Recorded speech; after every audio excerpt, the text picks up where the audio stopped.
I believe you all know that. You are talking to a person, you're having a great time, when suddenly the person wants to quit the conversation and leave you alone and go on with their life, go on their journey. Well, why would you want to know when it's a good time to cut the conversation and let the person go? It's very important for you to get the precise moment when to cut the conversation, because if you are cutting the conversation way too soon, it's talking a negative feelings, it's talking a negative message, and you don't want that. If you hold the person for way too long, it speaks a negative as well, and you want to get the sweet point that is in the middle of that. So it speaks that you want to talk to them, they want to talk to you, but you understand that it's time to go.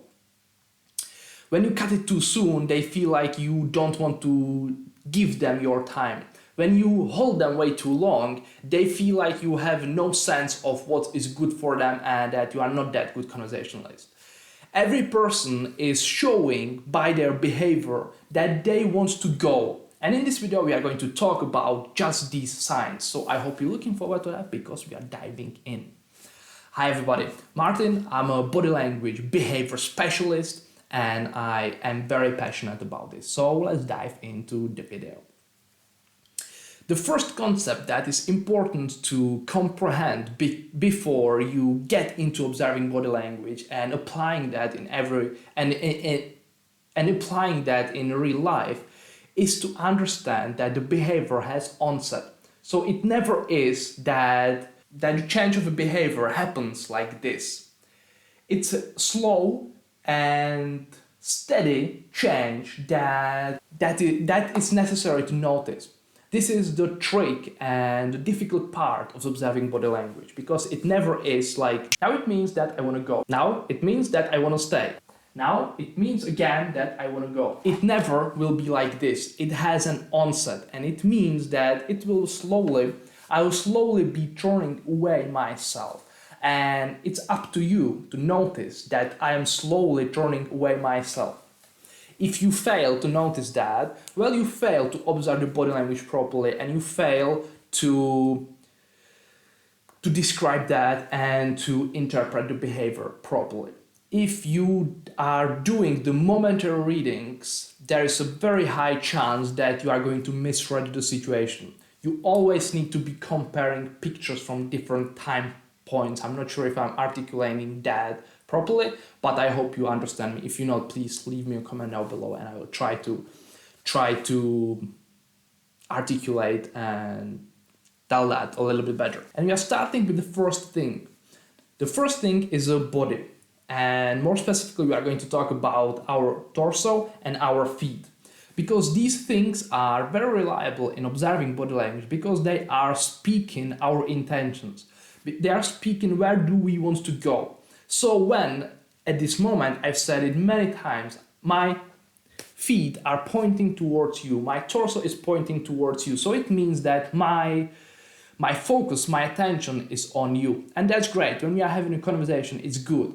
But when I slowly start turning my torso away, it may mean that I am finding something else more urgent than you are at this moment. And you need to notice these signs. When someone starts to produce this sort of behavior, it means they are thinking about something else already.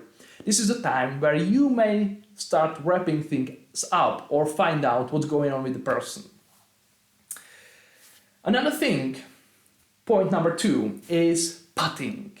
It's not that well-known behavior, but it's very well seen when you are hugging someone. When you are hugging someone and you want to quit that, when you want to release that hug, you are about to doing like this. And that is also when you are talking to a person and you are explaining something, you are talking, and the person reaches and grabs you and pats you. Or on a shoulder, like, well, that's great. And that means that they are about to go very soon. So this is the second sign that you want to pay attention to and potentially start wrapping things up when you are noticing that. Time out, commercial break. Do you want to improve in conversations? Well, I have made a course, you can see the picture over here, which speaks about conversation and how to open a conversation with anybody. I know this video is more about quitting a conversation, but it's good to know how to start a conversation as well.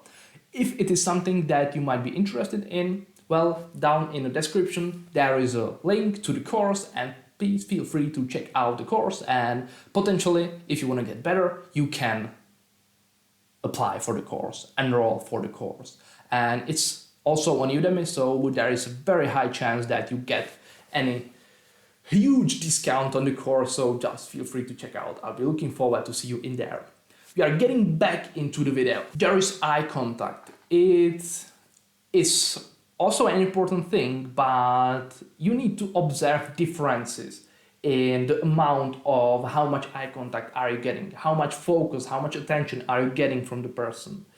Eye contact is more of a very momentary indicator where the attention of the person goes. So when we are looking eye to eye at this moment, it means that there is something like that, this is my priority at the moment. But when there will be like, I don't know, something happens out there at the window, there will be a pigeon, and I will see the motion, I will look at there to find out what's going on in there. And then I'm getting back to you. And when the eye contact is dropping, when the amount of eye contact is decreasing, it means that I'm thinking about something else a bit more and that I don't want to pay you that much attention. You feel that? I am not looking at you and I'm thinking about something else, and the message just slipped out of my mind. So, when you notice that there is a decreasing amount of eye contact, try to wrap up the things, because the person is not thinking that much about the topic that you're talking, and it's just better for you to leave that. When you are talking for a longer time and the person has a chance to drop things on the ground, like their bag or anything that they might be carrying, and they start picking those things up, it means that they are getting ready for leaving. This behavior will probably be accompanied by any of the other behavior. Because to pick up the things, they need to look at the things, they need to kind of get ready, they need to prepare for picking that up. So observing the context of that situation is important, but when they are getting ready to go, it means that they want to go, so let them go. That's an important thing. And it is very simple and very basic, but these simple things are the most useful, and those little like glitchy sprinkles that like observing of the nostril flare is not that important. Observing body language, you need to be paying attention to those huge simple things and reacting upon them. That's what is important. Another point, when they are using a lot of downward inflections when they're in their words, and they are shortening their responses. Like, yeah, that's it. And they are not responding any other way.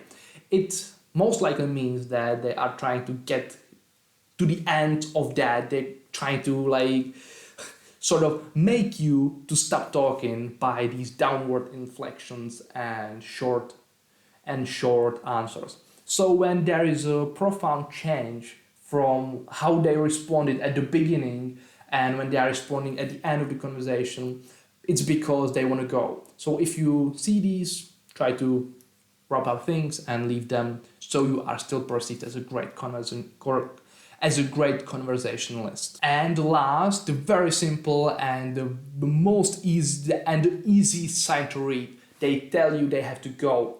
When they tell you so, it most likely means they really need to go. So try to respect that, try to see the context, and try to not to hold them. Don't finish the story when you know it's too long. Don't hold them any longer than what is necessary to finish the point, so you're still perceived as a good conversationalist. It's important and it's simple, and the simpler it is, the better it is. And sometimes the harder it is to respect that and to just kind of consider it a valid body language sign or a non-verbal sign or a sign to end up a conversation. If you have any questions, please talk to me down in the comment section. I'll be very happy talking to you. And meanwhile, before the new video comes up, there is an interesting video about Simon Sinek and his conversation and public speaking tips and strategies. So if you want to check that out, please feel free. Simon Sinek is waiting for you right now. Love you. See you next time. Bye.